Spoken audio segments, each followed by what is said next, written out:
Começa agora mais uma edição do programa Gravito. O programa hoje recebe aqui nos estúdios da sua TVC, da TV do Correio da Manhã, do Rio de Janeiro, a presença de um político que é um fenômeno, porque na última eleição para prefeito, em 2020, ele ganhou do primeiro turno em um dos mais disputados colégios eleitorais do estado do Rio de Janeiro. Eu estou falando do Rogério Lisboa, o prefeito de Nova Iguaçu, está aqui presente nos estúdios. Foram mais de 60% de votos, tirou do primeiro turno. Isso consagrou você como campeão das urnas de 2020, não? Eu, primeiro quero agradecer aqui a oportunidade de estar aqui conversando contigo, que é uma referência nesse meio que a gente vive na política. E é bom aqui a gente conversar, falar sobre o nosso município, falar das nossas experiências. Agora, a eleição, eu tenho que muito agradecer a Deus, né? Porque, era uma eleição muito difícil, um momento difícil que a gente atravessava e atravessa no país, sem capacidade nenhuma, praticamente, de investimento, e a gente ter um resultado no final, numa eleição como essa, vencendo o primeiro turno, 62% dos votos da cidade, eu vou te dizer que é gratificante, sabe? Eu queria adorar um pouco mais essa pílula sua, porque não é uma eleição, é uma reeleição. E então eu sempre falo que quando há uma reeleição, você tem a sua gestão anterior julgada pelos munícipes, porque na realidade você está fazendo um repique, colocando novamente em julgamento a vontade popular. Então aí que está, ou seja, você era vitrine, estava à frente da máquina. Então isso significa então uma aprovação dos munícipes de Nova Iguaçu, não? A gente viveu um momento que a nossa geração nunca imaginava, né? Que foi o momento da pandemia que a gente vem passando. Então ali, no meio do mandato praticamente, a gente é surpreendido por esse evento. E uma coisa muito difícil de lidar, a população sofrendo demais, e eu creio que a grande diferença desse momento foi a minha aproximação com a população. Como é que você agiu nesse momento de pandemia? Porque a sua atuação diferenciou um pouco de alguns colegas seus, até vizinhos, que tiveram uma ação mais midiática. Você foi no cerne do problema, né? Como é que foi a sua intervenção na pandemia? Olha só, eu ouvi a ciência o tempo todo. Então, eu estava ligado no Ministério da Saúde, na Secretaria de Saúde do Estado e a Organização Mundial da Saúde. Né? Esse era o meu orientador. Eu não saía disso. Então, se tinha que fazer restrição, eu fazia. Se tivesse que manter restrição, eu mantinha. E eu fui muito duro. E as pessoas compreenderam. E até hoje compreendem, né? A gente ainda não saiu totalmente de alguns limites que a gente teve que impor. Mas eu creio que isso deu à população a segurança que tinha alguém conduzindo com responsabilidade. Acho que isso era fundamental ali naquele momento. E na sua estrutura de gestão, como é que era a área médica? O seu secretário de saúde, como é que foi essa gestão operacional com a sua equipe? Que é um trabalho de equipe, né? A gente ali tem uma característica que acho que diferente de todo o estado do Rio. A gente vive numa região ali arredondando 3 milhões de habitantes. Se a gente pegar de São João para cima, eu estou colocando aqui, dividindo a Baixada em duas, né? Tem lá de Caxias, e aquele eixo da Dutra, né? A gente pode dizer que tem ali algo em torno de 3 milhões de habitantes e um hospital. Um único hospital. O Hospital Geral de Nova Iguaçu. Que é o Hospital da Posse. Então, como é que a gente cuidou disso? Era eu, o secretário de saúde... Qual o nome dele? Na época, Manuel Barreto. Manuel Barreto. Hoje, Luiz Carlos. E o nosso Joé, que é o diretor da Posse. Então, Assim, esse trio aqui, todo dia, o dia inteiro, cuidando e tratando da saúde, quer dizer, de como lidar com a pandemia, né? Não foi fácil, no início muito difícil. Como foi? A mídia falava em óbitos, fala na questão da morte, mas você tem a questão da cura. Como é que era para um gestor ver aquelas cenas de cura de pessoas que estavam à beira da morte, saindo, sendo recuperados? Dá satisfação a um gestor público presenciar a capacidade de reabilitação por conta da estrutura, de ter respiradores, de ter possibilitado essa salvaguarda ao seu morador, o munícipe, por exemplo? Olha, foi muito sofrimento, né? Então, muitas pessoas, muitas famílias perderam Você seus teve entes. perdas pessoais ou próximos? Tipo próximo, mas assim, pessoal da família não, mas muito próximos, muitos amigos, enfim. Mas, apesar dessas perdas, é evidente que a gente teve muito mais cura, isso é evidente, né? É que a perda marca demais, né? O Correio da Manhã, inclusive, sempre teve o cuidado de publicar na capa o número da cura. Não apenas o índice de morte, mas o índice de reabilitados, de cura, que é impressionante. Assim,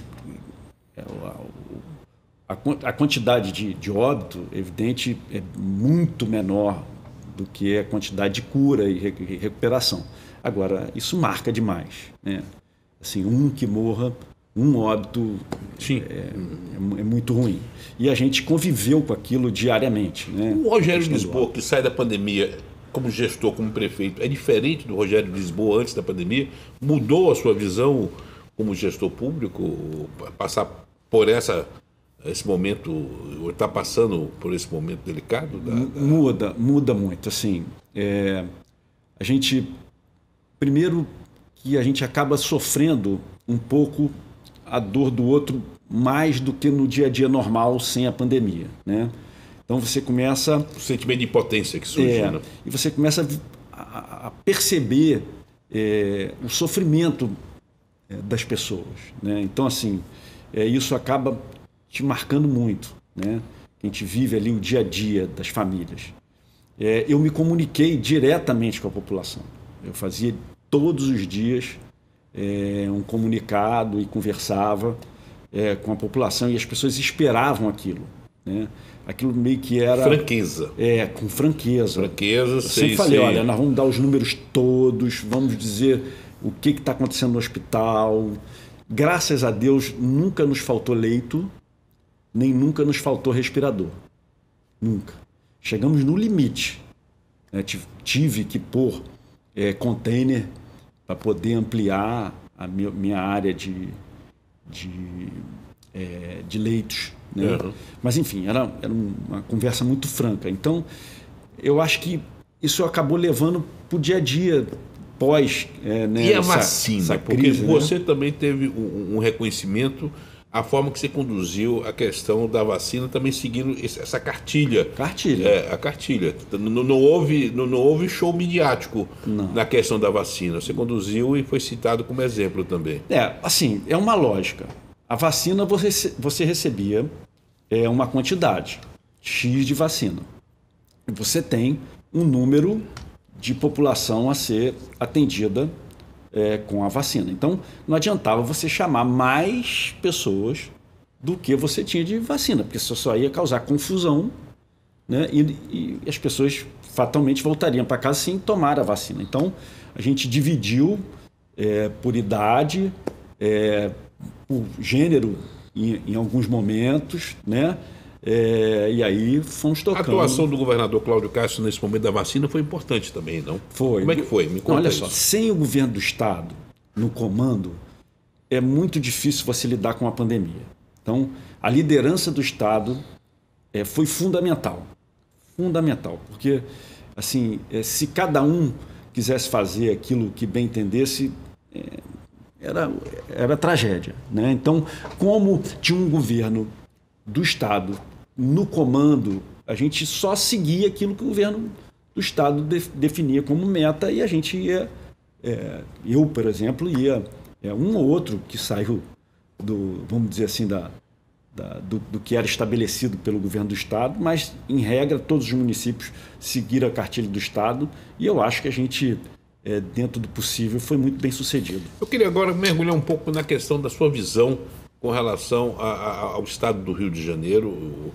Nós, antes de conversarmos, eu mostrava para você as capas do Correio da Manhã, aquela questão da questão do impeachment, tudo isso. Como é que você viu essa transição no governo do Estado e a assunção do Cláudio como governador definitivo? São dois personagens muito diferentes, né? Eu convivi um pouco com o governador, o ex-governador Wilson Witzel. Mas só pensava em Brasília, para ir para a Baixada era complicado. Pois é, assim, eu acho, e eu acho que cada um tem sua opinião, que as pessoas têm que se concentrar no mandato que está.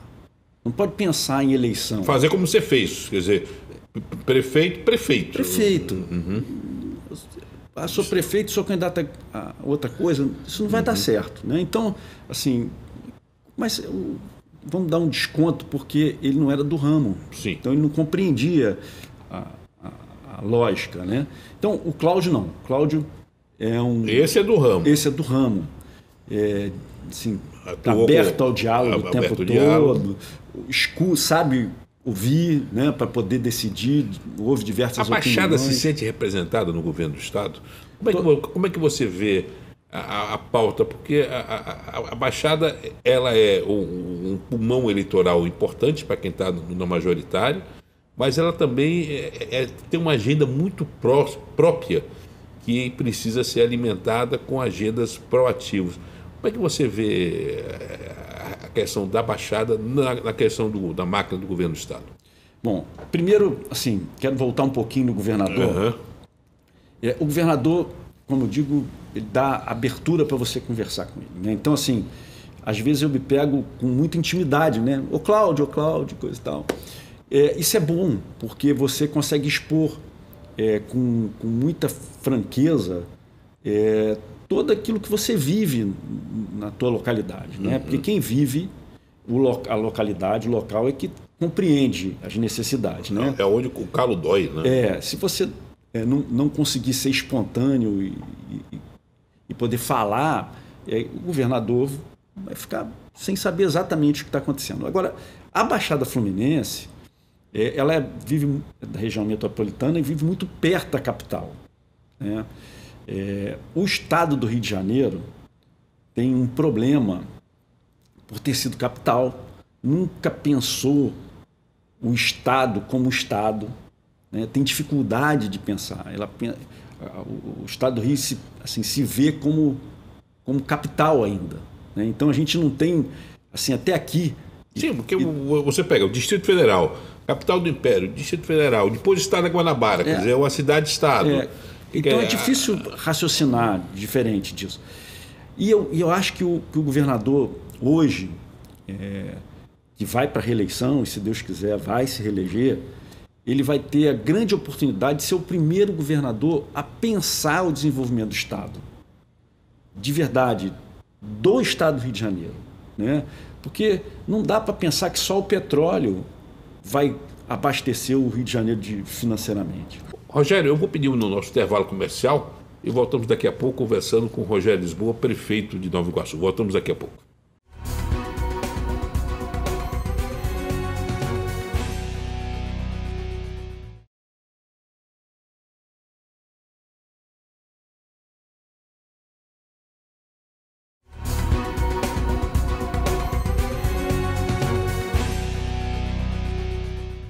E voltamos com o programa Magna Vita, conversando hoje com o prefeito de Nova Iguaçu, Rogério Lisboa. Rogério, nós estamos gravando essa entrevista no dia 23 de novembro. Aliás, é uma honra conversar com você no dia do meu aniversário aqui. E nós estamos gravando essa entrevista. Hoje o editorial do Correio da Manhã fala sobre isso. Saca? Nós temos que aproveitar essa alta do petróleo, essa alta do dólar, que isso queria uma situação, um colchão financeiro, e buscar um novo petróleo, quer dizer, sair dessa dependência. Mas a Baixada tem uma habilitação natural na questão logística, de ser um grande centro logístico. Isso. Você acha que poderia ter mais investimentos para desenvolver essa área? Assim, essa questão logística é muito clara ali, né? A gente é cortado por eixos importantes ali, né? Você tem a Washington Luiz em Caxias, você tem o Arco Metropolitano, a gente tem a Dutra que liga os dois principais estados do país, né? Não gosto de falar assim, mas é isso. Mas é verdade. E assim, primeiro, investir em segurança, né? Não há desenvolvimento se a gente não tiver... esses eixos rodoviários também afetam a questão da segurança, porque ao mesmo tempo que você facilita o acesso, também facilita a questão da violência. E aí a segurança é importantíssima. E aí criar um projeto de desenvolvimento para o local, né? Nova Iguaçu, por exemplo, é uma cidade que é muito assim, vocacionada para o serviço, muito, né? Ela praticamente, vamos falar aqui de saúde, toda aquela região da Baixada consome o serviço de saúde de Nova Iguaçu. Mas não estou dizendo público, não, estou falando privado. Então, a gente precisa ter segurança para que isso venha... Haja entrega sem problema. Entrega sem problema, porque as pessoas se movimentam, né, ali. E a gente tem esses eixos cortando, a questão da logística é muito evidente. Agora, também é uma área que a gente pode pensar na indústria, né? Então, na cadeia, por exemplo, Nova Iguaçu, a gente teve ali sem muita... agora não muito mais, mas sem muito investimento, a produção de cosméticos, né? A gente tem ali a Embeleze, é uma indústria de cosmético importante. Tem uma antiga, a Suíça, que é a fabricante de desodor da Suíça, aquela coisa antiga.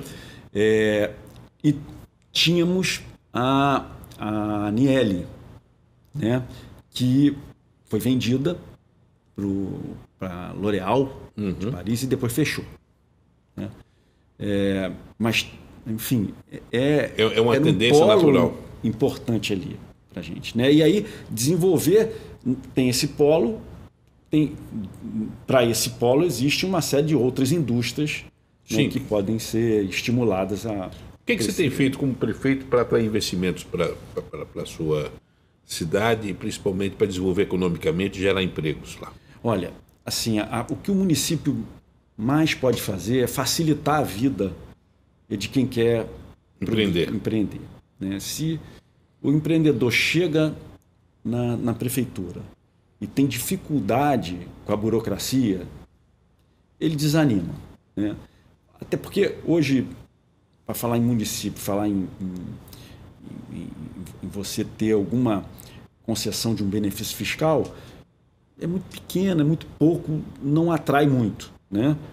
Porém, ali a desburocratização desse serviço para o investidor é fundamental. Então, a gente tem ali um tapete vermelho para quem quer produzir, quer empreender em Nova Iguaçu. Como é que está a questão do desemprego na sua região? Há muito, assim, está como o país, né? Assim, muito alto. É muito triste a gente ver isso, a gente anda na rua, as pessoas clamam pelo trabalho, né? O nosso povo é trabalhador e, se Deus quiser, a gente vai sair dessa e vai começar a ofertar empregos. Aí tem que melhorar a economia, né? O fato de você ter sido vereador de vários mandatos, conhecer a base e depois ter uma ascensão política, você acabou sendo deputado federal, depois estadual, quer dizer, você passou pelos 3 níveis do legislativo. Isso ajuda na compreensão do ser político, Rogério Lisboa, a entender o universo em que nós estamos inseridos e principalmente ajudar em cutucar o legislativo para que possa ajudá-lo no município? Olha, assim, me veio à cabeça aqui um pensamento e é sempre bom oxigenar a política, é sempre bom a gente ter gente nova. Mas essa história de somente o outsider que aconteceu, a gente percebe que assim, não dá totalmente certo. Só ver o Rio, né? Então, assim, a nossa história recente. Essa minha vida, como, por exemplo, está aqui assistindo o Rodrigo, que está aí, que é uma vida na política. Nós temos como vizinho aqui do nosso estúdio, o ex-deputado, foi seu colega de mandato, Rodrigo Betley, e hoje eu reputo o Betley como um dos cientistas, entendedor da política, uma das mentes mais arejadas na política e ele está presente hoje na entrevista. Pois é, mas isso não se faz no banco de escola. Precisa de cabelo branco. Né? Isso não, assim, lógico, tem que estudar, não estou aqui desmerecendo nada. Sim, mas a prática, porque a pessoa precisa entender como funciona. Mas quando você fala do Cláudio, você fala também do olho do olho. Isso ajuda, porque essa confiança do acesso, chamar o governador da franqueza. Isso é fundamental. Então, assim, a prática do dia a dia. E honrar a palavra também, que faz parte, quer dizer, falou, está falado. Tá? Não tem dois. Isso, assim, isso é uma condição da relação humana. Né? Se você não for honesto com o outro, se você não for franco, vai dar errado. Né? E quando eu digo a relação humana, eu transfiro para as relações institucionais também. Porque tem um humano ali. Né? Porque as instituições não são robô. Né? Então, assim, você sentar... Eu sou o prefeito de Nova Iguaçu. Né? Sentar com o governador do estado e saber que tudo aquilo que está sendo tratado é sério e vai ter desdobramento, você pode planejar, você pode se organizar.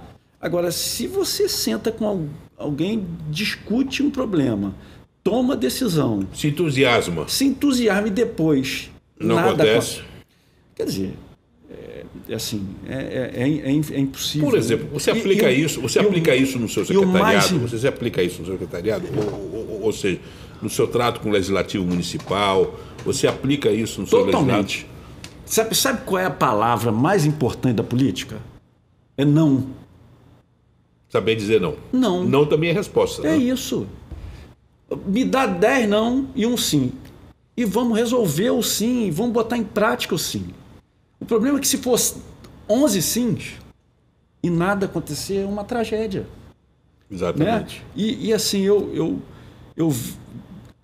vejo isso no Cláudio, eu vejo isso no governador. Eu falo, governador, eu gosto de vir aqui porque, pelo menos comigo, é assim. Rogério, não dá. Então tá bom. Então, como que a gente faz para que a gente... Ver alternativas. Qual a alternativa para resolver o problema? Né? E a gente acaba encontrando. Dentro do seu legado, o que você acha que mais importante você, excetuando a pandemia, você conseguiu realizar nesse primeiro mandato e agora você coloca como base? O que você puxa como grande realização sua? Olha, eu nunca pensei que fosse falar um negócio desse na minha vida. Né? Porque minha história é do legislativo. Agora que eu estou no executivo, fui secretário, enfim, mas nada como ser o ordenador de despesa, né? O gestor. Ter o CPF na linha do tiro. Então, assim, o legislador, o representante da população, ele quer investimento, ele quer gastar.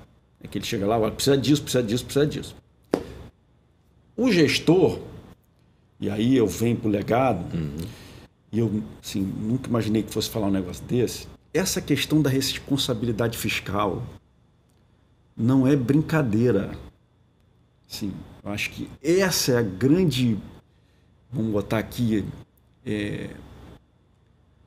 ponto fundamental da administração pública. Não adianta você sair querendo fazer, porque você vai começar em um determinado momento, como você não tem a máquina de fazer o recurso, como é o governo federal. Que tem a maquinazinha de imprimir, né? Exatamente. Então, como você tem seus limites, você tem um orçamento, vai chegar uma hora que, se você não tiver responsabilidade, você vai parar. Então, eu acho que a gestão fiscal que a gente conseguiu implantar na cidade, creio que será o grande legado que a gente vai deixar, né? Rogério, eu vou pedir mais um intervalo comercial e voltamos daqui a pouco o nosso programa direto pela sua TVC, pela TV Correio da Manhã, para todos os nossos telespectadores e para as nossas redes sociais. Voltamos daqui a pouco.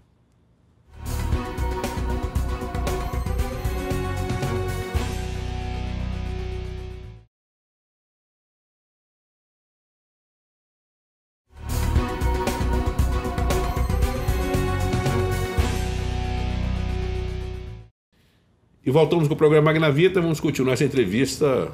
Aliás, um presente de aniversário que o Rogério me dá de participar dessa gravação, dia 23 de novembro, dia que eu comemoro 62 anos. Rogério, um prazer enorme. Vamos continuar a nossa entrevista. Você está com a máquina mais enxuta? A máquina é do mesmo tamanho. A máquina é lá, a cidade de Nova Iguaçu tem uma máquina enxuta. Já tinha. Já tinha uma máquina enxuta. O problema é a eficiência da máquina, né? Lógico, eu enxuguei algumas coisas, né? Mas assim, não é nada que vamos dizer assim, foi isso que resolveu o problema financeiro. Acho que não. É a questão da eficiência mesmo, né? Então, assim, eu creio que... Quem é o seu braço direito nessa área de o meu secretário de planejamento, Fazenda e Planejamento. Vamos dar o nome dele, né? Ele é o Fabiano. Fica nós dois o dia inteiro trabalhando. Onde é que você achou organizar. o Fabiano? Conta a história do Fabiano. O Fabiano já era um gestor público. Depois, quando eu... O sobrenome dele? Muniz. Fabiano Muniz. O Fabiano, quando eu fui ser deputado, eu trouxe ele para o gabinete, me ajudou muito. E aí, venci a eleição, a gente foi para a prefeitura. E quando a gente chegou na prefeitura, a gente tinha 500 milhões de dívida. Repete isso. Meio bilhão de dívida. Como é que ela era dividida? Uma dívida assim que é muito triste, que é de salário. Né? Ali machucou muito a vida das pessoas. A gente tinha 3 meses de salário atrasado. E a outra com o fornecedor, né? Prestador de serviço. Então, 350 milhões prestador de serviço fornecedor, mais 150 milhões de salário atrasado. Quando a gente assumiu, o servidor não tinha o dia da passagem. Conseguia ir trabalhar. Mas nem por isso eles deixaram de trabalhar. Eles iam de qualquer jeito. Né? Assim, não parou nada e eu quero aqui, eu sempre falo isso, eu tenho um servidor, assim, trato com muito carinho, muito respeito. Né? E a gente botou em dia o salário, logo no primeiro ano. Para isso, eu tive que parar a cidade. A cidade foi ficando mais esburacada naquele tempo. A cidade foi ficando menos iluminada. A cidade foi ficando com mais mato. Mas ganhando uma musculatura. Mas ganhando, até a gente se organizar. Porque como que a gente vai fazer qualquer outro tipo de investimento se você não paga o seu funcionário? Não faz nenhum sentido isso. Lógico. Então nós resolvemos o problema da folha, depois fomos resolvendo, assim, dividimos a dívida com o fornecedor, prestador de serviço, por exemplo. Cheguei e tinha 11 meses atrasado com a merenda escolar. Não vai funcionar. Ele finge que entrega e a prefeitura finge que paga. Mas só que esse pagamento vai vir um dia, quer dizer, está lá, né? Está lá.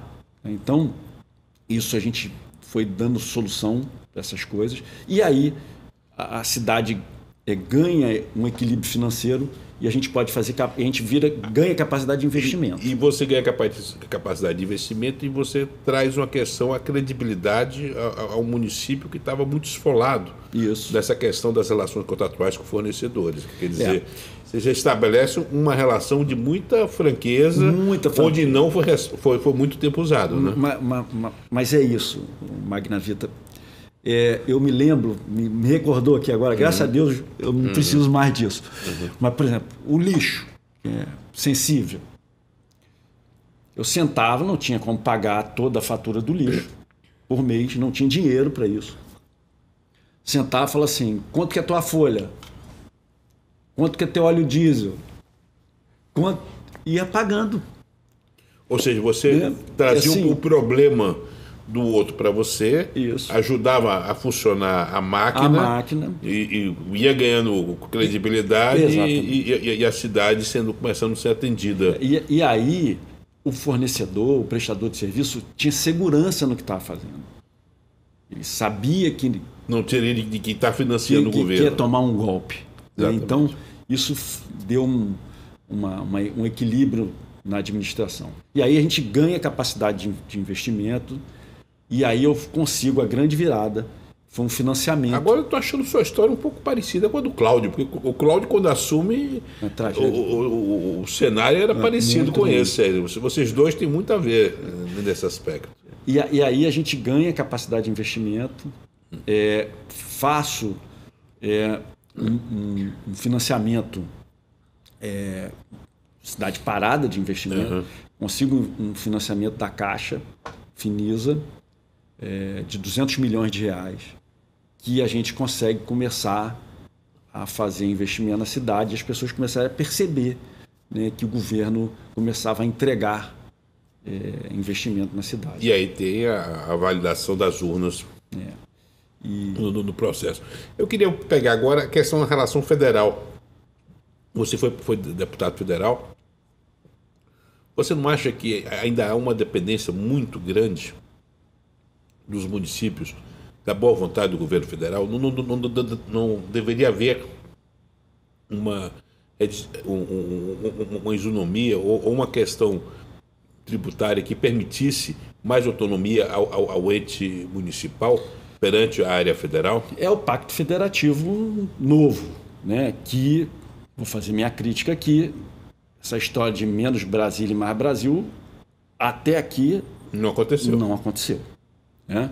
Então é crítica construtiva. Sim. Que eles, Paulo Guedes, né, comece a fazer menos Brasília, mais Brasil. Eu dou um exemplo simples. Como está tudo errado, né? Assim, com símbolos que a gente explica. Não é possível um ente federativo, que é o município, ir fazer convênio para fazer uma praça. Isso cabe na cabeça de alguém? Mas é isso que acontece. Se você tem que buscar dinheiro para fazer praça no governo federal, é evidente que esse pacto federativo está equivocadíssimo, né? Não é possível um município ter que, com um pires na mão, pedir para fazer praça, né? Então, pedir para fazer creche. Não, assim, isso não entra na minha cabeça, né? Então, assim, eu acho que tem que fazer essa questão da mudança do Pacto Federativo. Porém, eu quero dizer uma coisa, ninguém abre mão. Não vai ser fácil, porque o cara não quer abrir mão de controlar o dinheiro. Mas você está no PP, e você tem como deputado do PP, o presidente do partido, o doutor Luizinho, que é um cara que mete a mão e entra na sala do presidente da Câmara sem pedir permissão, porque faz parte daquele núcleo duro do Arthur Lira. E hoje você está numa linha direta com o Poder Brasília. Isso tem se revertido em investimentos? Não. Para a cidade? Olha, o governo federal é lamentável no investimento na ponta. Não tem. Os convênios que tem, não há repasse. Eu, por exemplo, cancelei um monte de convênio meu porque a obra não andava. Preferi fazer com recursos próprios, buscar outras fontes. Porque obra cara é a obra que demora, né? Então, assim, e ela é cara de dois jeitos. Ela é cara financeiramente e ela é cara pro morador que está ali sofrendo. Ninguém aguenta, né? Vamos raciocinar aqui. Imagina se você vai fazer uma reforma em casa e fica um ano fazendo reforma, 2 anos. E às vezes passa de gestão para gestão. Ninguém aguenta. Então, assim, o governo federal é lastimável com relação aos convênios. Assim, eu nunca vi tão ruim. Na questão das concessões, por exemplo, o que está impactando na sua região? Bom, agora, aliás, tem que agradecer muito ao governador, porque eu vou aqui fazer uma crítica, porque eu já fazia a SEDAI. A SEDAI não tinha capacidade de fazer investimento. A SEDAI era um problema, não era uma solução, pelo menos na minha região. Agora, a gente faz essa venda, entre aspas, que não, na verdade, você cedeu da concessão, da distribuição. Porque a SEDAI está aí e vai vender a água. O controle da água é do Estado. Mas isso foi fundamental. Porque... Na sua região, qual concessionária que está na sua região? A EGEA. A EGEA, a Águas do Rio. Águas do Rio. Alexandre Bianchini. E assim, agora sim a gente vai ter investimento na questão da água. Porque era inadmissível a gente viver quase que na época medieval, né, com os esgotos correndo eu vi com relação à Baixada que poderia haver problema de gente que não estava, que recebia água por gato de forma informal e que teria que começar a receber a conta pela primeira vez.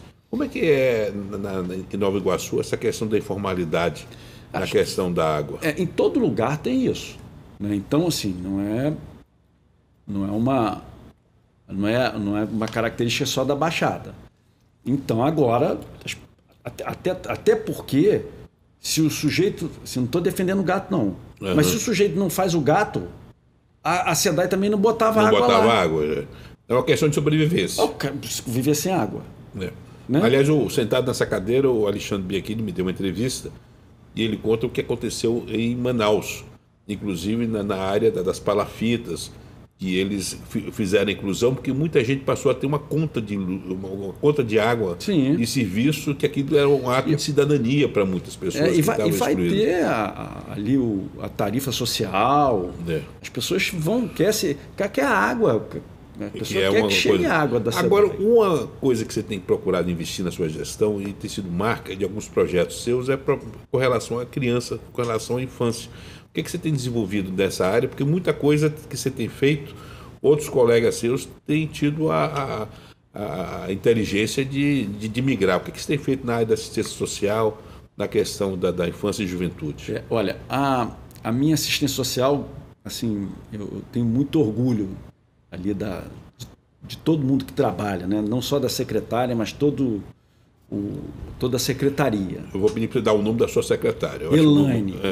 Eu, como fui secretário de Estado em 2014, quando falava o secretário de Turismo e não citava o meu nome, eu ficava bravo. Eu vou contar aqui uma história rápida do que aconteceu na primeira eleição. Primeira eleição, assim, as pessoas estavam ávidas pela mudança, sabe? E assim, de uma hora para outra foi uma onda mesmo e a gente virou aquele jogo e o servidor já estava sofrendo naquela época. Começou, aonde me encontrava, a falar comigo. E um dia... Aquela questão do muro das lamentações, né? Aí, um dia, chega duas moças no comitê. Eu estava já cansado da rua. Ele falou, posso falar? Pode, claro, senta aí. Nós somos funcionárias da prefeitura, da assistência social, nós somos assistentes sociais. E a gente queria aqui um compromisso seu, se você for eleito. Eu falei, qual que é o compromisso? Que a gestão da assistência social ficasse na mão de assistente, de profissional da assistência social. Não houvesse a politização da... Eu falei, mas isso não é uma coisa lógica? Ela falou, não é. Porque os CRAs e os CREAs são tudo entregues na mão da política. Eu falei, mas então você pode contar comigo, que não será. Tá bom. Acabou, fomos embora. Ganhei a eleição. Assumiu um secretário. Esse, por favor, não me pede nome, porque eu vou criticar. Tá ótimo. Tá bom, a agenda é positiva hoje. E aí, ele assume e tinha um slogan na campanha, que era o seguinte, que era na musiquinha, e o slogan era, tem jeito de fazer bem feito. E a gente começa o governo, lá, sei lá, 6 meses de governo, tem lá um grande congresso de assistência social. E uma das assistência social nossa, congresso no Estado, faz um discurso dizendo que tudo bem que tinha gente de fazer bem feito em Nova Iguaçu, verdade, está botando salário em dia, organizando as contas, mas na assistência social ela não conseguia ver gente fazer bem feito, estava vendo tudo errado. Falei, mas eu soube do discurso, falei, chama essa... E por um acaso era a mesma pessoa que me procurou. Falei, mas o que houve? Ela falou, o que houve? Porque você repetiu igual todo mundo. Eu falei, não, repetiu lá no CRAS e nos CREAS, então ela está na política. Não que vocês contam a política, mas está errado. Eu falei, não é possível. Chamei o secretário. Falei, mas cara, eu não falei para você escolher dentro dos quadros o comando, a coordenação na mão de profissional. Bom, tive que tirar o secretário. Tirei o secretário. Olha, a gente fazia 40 mil procedimentos ano nessa época. Sim. No final do primeiro ano, ele saiu quase no finalzinho, 40 mil procedimentos na assistência social. Quando ele sai e a gente coloca os profissionais, passa para 400 mil procedimentos. Uau, aumento de 1000%. Total. Por exemplo, Bolsa Família, eu já estou no cadastro único, eu já cadastrei mais do que podia. Ou seja, você valorizou... 140%. Você valorizou o servidor e, ao mesmo tempo, você coloca a máquina para funcionar com os próprios servidores. Ou seja... Então, assim, hoje a assistência social funciona. E, assim... E tem sido modelo de várias prefeituras. Isso tem sido referência. Por exemplo, eu percebi na pandemia que a gente precisava fazer algo com relação à merenda. Porque muita gente acabava dependendo daquela refeição, né? E aí eu comecei com cesta básica, vi que ia dar errado, parei, fiz uma vez, depois eu percebi que não ia dar certo, por um motivo simples, que quando você licita, você não pode dar a marca, você não pode escolher o produto. E aí você tinha uma subcesta básica. E aí você tinha lá uma cesta básica com tudo aquilo, quer dizer, não aconteceu, mas você poderia ter uma cesta básica com tudo ok, sem qualidade nenhuma. Eu falei, cara, vai dar errado. Vão fazer a transferência de renda. Vão criar um cartão. Fiz o cartão, mantenho o cartão até hoje. Até dezembro. Então era o Supera Nova Iguaçu, então. Então, ali as nossas crianças, nossos alunos, que não deixam de ser nossos alunos, ficaram assistidos. Mas e a carga do cartão tem ocorrido, porque aqui na prefeitura, o Eduardo Paes acabou deixando durante meses o pobre da criança com cartão sem crédito, né? Olha só, e foi muito franco. Eu, durante o início, eu imaginei que a gente ia virar o ano com a escola funcionando. Então, eu fiz um valor de cartão até lá. Eram se eu não me engano, R$110. Quando vira o ano que eu percebo que não vai dar, que eu vou ter que entrar o outro ano da gestão, eu falo, cara, não vai estar para ser R$110 mais. Eu sentei com a população, falei claramente que, olha, a gente vai ter que diminuir isso aqui, porque a gente vai levar mais tempo e a prefeitura não tem esse fôlego financeiro, e a gente baixou um pouquinho. Ainda era maior do que a do Rio, não sei quanto é que está o Rio hoje. E a gente faz até hoje. A gente tem compromisso de levar até dezembro por um motivo simples. Não é porque eu estou fazendo aqui, vamos dizer aqui, favor para ninguém, não. É porque eu não estou com a sala completa.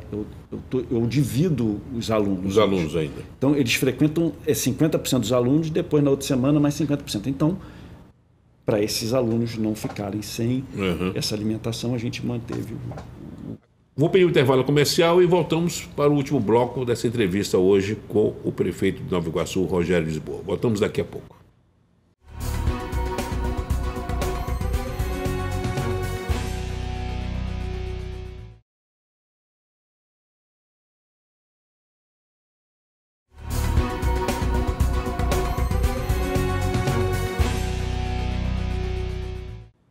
E voltamos com o programa Agnavita para o último bloco dessa entrevista com o Rogério.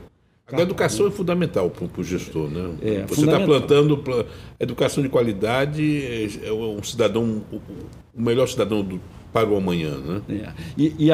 E aí, dentro da educação, você tem que lidar, porque educação não é só sala de aula. Uhum. A educação, você mexe com assistência social, porque muitas crianças, muitas famílias têm muita dificuldade. Você mexe com a saúde na área da psicologia. Você precisa ofertar isso na ponta. Uhum. Você mexe com a questão da oftalmologia, porque tem muito aluno com deficiência visual que não sabe. E a gente criou um programa que, infelizmente, tivemos que parar durante a pandemia, mas nós vamos voltar, em que são 5 ônibus com mais de 20 profissionais da saúde, integrado com assistência social, que vai a cada escola. Ou seja, saúde na escola. Saúde na escola. O Garotinho acho que fez isso no passado, até usando o corpo de bombeiro, eu acho. E a gente chega com os 5 ônibus, os 20 profissionais, atende todos os alunos têm que fazer exame, precisa fazer algum procedimento, ele sai dali marcado e a gente acompanha para ver se ele fez e recebeu aquilo que ele precisava. Parabéns. Eu acho que esse tipo de compartilhamento, principalmente agora que o programa ele sai das redes sociais e é exibido para a região serrana, para Petrópolis, Teresópolis, Friburgo, Três Rios, e nós estamos aí com Patins e outros municípios, é extremamente importante compartilhar essa seriedade do gestor público. Como você vê o caso de Petrópolis, assim, por exemplo, ver uma cidade importante como Petrópolis viver nesse limbo jurídico de um prefeito eleito que não assume, problemas de gestão, esses problemas pré-eleitorais, como é que você vê uma situação como essa? Bom, olha, eu aqui vou deixar uma opinião que eu só não sei se é possível, Uhum. mas não é de bom senso você fazer um julgamento de um sujeito eleito depois da eleição. Assim, eu estou dizendo com a coisa do passado. Se deixou ele ser candidato... eu não estou dizendo... por exemplo... se ele tem problema, que resolva antes da eleição. Houve um problema na eleição. Aí tudo bem. Tudo bem. Vai ter que ir no julgando, né? Talvez não dê tempo. Uhum. O ideal é que desse antes de... Uhum.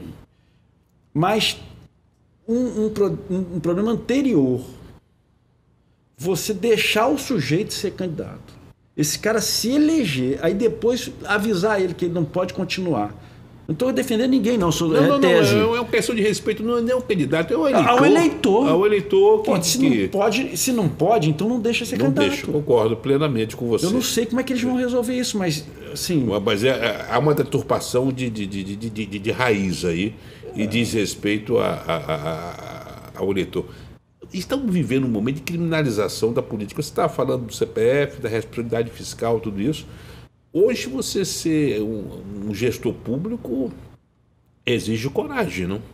Porque nós estamos vivendo a questão da condenação midiática, a questão do não compreender as limitações de uma gestão pública. Eu acho assim, você é um comunicador, é um cara que conversa com as pessoas e vive a política. Ok. Presta um bom serviço para a política. O problema é que algumas mídias e alguns veículos de comunicação acabam prestando um desserviço para a população, porque não dá só para criminalizar a política. Sim, essa é uma tese minha. Alguns veículos de comunicação, a maioria dos veículos de comunicação, só aponta o errado. Tem muita dificuldade de mostrar para a população... Você está certíssimo. Vamos pegar um caso agora. Se criou uma lista dos deputados que mais gastaram agora na LERJ. Mas não se cria a lista dos que menos gastaram. Ou seja, o boi para as piranhas é maravilhoso. Agora, aquele que leva o trabalho a sério... Mas você sabe que o Correio da Manhã tem crescido muito em função desse espaço, de você não criminalizar a política, de respeitar a política e incentivar a política com P maiúsculo. Eu acho que isso faz uma diferença. Porque vamos assim, essa é uma tese minha, assim, eu não sei nem se eu estou certo. E a gente precisa ter muita fé para estar aqui. Né?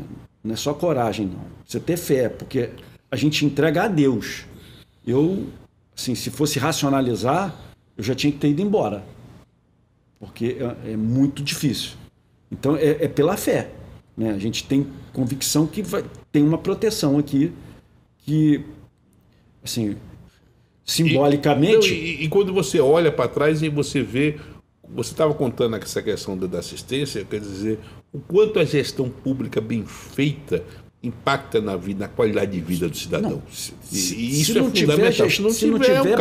Se não tiver gestão pública boa, a vida das pessoas, da maioria das pessoas, principalmente aqui no Brasil, principalmente na Baixada Fluminense, que depende dos serviços públicos, está liquidado. Então, assim, é uma tese minha. Os grandes veículos de comunicação, quando só aponta, o que acontece? Quando você só vê que na política só tem bandido, o cara de bem aqui, o que fala? Eu não vou para lá.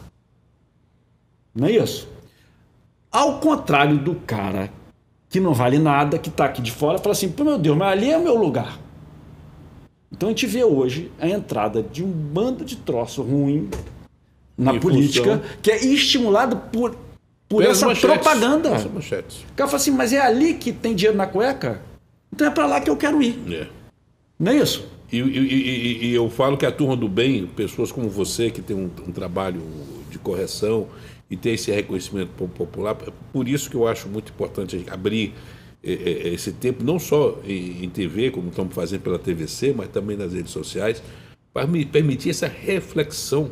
Porque às vezes um depoimento de 3 minutos, 2 minutos, é importante contar essa seriedade.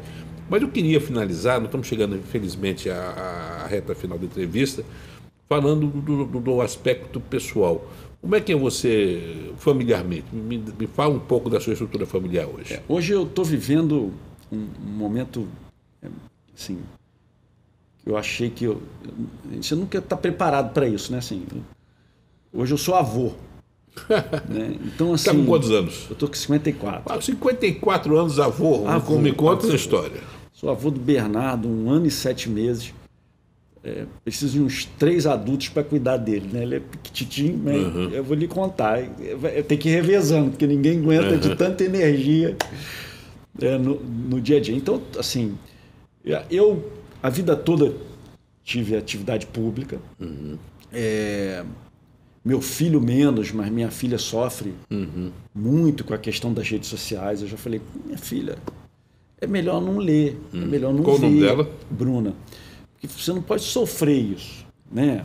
Então, assim, e ela entra no embate. Meu filho não, meu filho compreende um pouco mais. Eu falei, não adianta. Então, o seu filho, qual é o nome dele? Leonardo. Ele puxou mais o DNA político seu, da tolerância, não? Não, olha, ninguém... Ele é mais assim, ele é mais... Acho que é mais eu, né? Assim, ele mais tranquilão, né? A minha filha não, minha filha é mais aguerrida ali. E o Leonardo médico, formou em medicina, minha filha formada em direito. O Bernardo é filho do Leonardo. Então, eu vivo hoje um momento muito em paz, sabe? De dedicação à vida pública, administração do município e da vida familiar. Da vida familiar. Eu estava conversando com... Como é que é o nome? Gilson. O Gilson me viu chegando, ele ficou me olhando, ele falou assim, mas tu tá só? Eu falei, sim, tô só. Por quê? Não, porque o Gilson é o nosso gestor, porque ele está acostumado a chegar e receber comitiva. Eu falei, não, Gilson, é a minha característica. Então, por exemplo, eu vou contar aqui também uma história rápida. Eu ganhei eleição. E eu tinha um hábito. Hoje não mais, porque eu acabei me habituando com digital. Mas meu hábito de ler o jornal impresso. Né? Eu gosto muito. Né? Mas enfim, foi perdendo. Então, todo dia eu ia no jornaleiro, né, comprar o jornal. Bermudinha, chinelinho, jornaleiro. Ganhei a eleição, chego no jornaleiro, tá ele de costa, falando assim, agora ganhou a eleição, nunca mais vai voltar aqui. Tava eu lá atrás, aí o cara queimou a língua, tá vendo? Queimou a língua. Então, a minha vida é assim, eu, de manhã, final de semana, eu gosto de ir ao mercado, eu gosto de ir à padaria, mas esse eu gosto de ir à contato, academia. você sabe que o Cláudio tem muito isso. Outro dia eu entrevistei também nessa cadeira, estava sentado o Nicola Missione, que é o chefe da Casa Civil, e ele contando que o Cláudio estava descarregando a própria mala, ajudando a colocar a mala dos outros. Essa simplicidade faz uma diferença muito grande, não se embriagar com o cargo, com a função. Não? E quando a população consegue perceber isso... Que é verdadeiro. Que é verdadeiro, isso cria um vínculo entre o gestor público, um vínculo muito positivo. Eu um dia... parei, estava esperando um vereador chegar, que era uma obra que estava iniciando, e eu cheguei com um carro, parei assim num trailerzinho que tinha uma sinuca, o pessoal estava jogando sinuca, tinha um trailer e uma churrasqueira. Um comérciozinho, né, de bairro. E aí, pedi uma água, daqui a pouco o pessoal que está jogando sinuca não se aguentou, falou assim, pô, cara, pode falar uma coisa? Eu falei, pode. Tu parece com o prefeito de Nova Iguaçu, cara. Eu falei, não, eu não pareço, eu sou o prefeito de Nova Iguaçu. Não é nada, você deve ser irmão dele, coisa e tal. E ficou naquilo, até o vereador chegar. Aí o prefeito, aí o cara falou, cara, não, tu é o prefeito mesmo? Eu falei, sou. Aí ele falou assim, olha, nós votamos em você. E posso dizer uma coisa aqui, já valeu o nosso voto, eu nem sei o que você vai fazer. Mas só o que você fez aqui, se isso é real, de estar próximo, de chegar aqui como uma pessoa comum, que as pessoas têm uma outra visão, né? Então, acho que isso é uma característica minha, sabe? Isso eu vou... Eu também contei, já revelei isso aqui, na inauguração do shopping de Jacarepaguá, o Zac Pérez estava conversando com alguém, chega o governador, para assim, fica educadamente esperando o outro terminar para vir. Aí eu não me contive, doutor Isaac, o governador, aí veio. Não. Isso é raro, e eu acho que essa alquimia sua com o Castro vai dar muito o que falar aí. Se o Castro te convidar para o serviço, você aceita? É um orgulho, né? Assim, é uma honra. Uma honra esse convite, né? Se ele precisar, eu vou estar à disposição. E a Baixada vai ganhar muito com isso. Se a Baixada coloca um vice-governador numa chapa com a do Cláudio Castro, isso significa uma valorização da Baixada como um todo. Importantíssimo. A gente teve o último vice... A gente teve algumas figuras importantes da política da Baixada, assim, como está falando do governo do Estado, a gente teve Chico Amaral, né, que foi vice-governador do Moreira. E é uma região que, se a gente puder ter essa honra de compor uma chapa, estou dizendo, a gente... Sim, a Baixada. A Baixada. Né? A missão. Eu acho importante. E voltando aqui à questão do governador, eu às vezes peço desculpa ao Cláudio, porque assim, às vezes eu tenho tanta liberdade, ele permite tanto essa liberdade, que às vezes eu estou lá, eu falei, caramba, eu até esqueço que eu estou conversando com o governador, mas isso é bom, sabe? Não, essa bem humanização. Rogério, eu queria finalizar com uma pergunta que eu sempre faço, que é Rogério Lisboa por Rogério Lisboa. Como é que você se define? Eu queria que você fizesse aí um raio-x seu para encerrar o programa. Olha, primeiro, um sujeito que, assim, abençoado por Deus. Eu agradeço muito a Deus tudo que tem feito pela minha vida. Família que eu tenho, a vida na política que Deus me proporcionou. Não é qualquer um que tem a honra de poder administrar a cidade que nasceu, a cidade onde minha mãe nasceu. Então, assim... Sua mãe é viva? Minha mãe é viva. Qual o nome dela? Marta. Dona Marta. Um abraço para a senhora. E parabéns pelo filho aí. Tá com 85 anos. A idade da minha. Então, assim, a gente... assim, eu me sinto muito privilegiado, sabe? E a gente assim, pede a Deus que nos oriente e nos guie para honrar isso, para honrar essa confiança toda que primeiro Deus depositou e depois a população depositou na gente.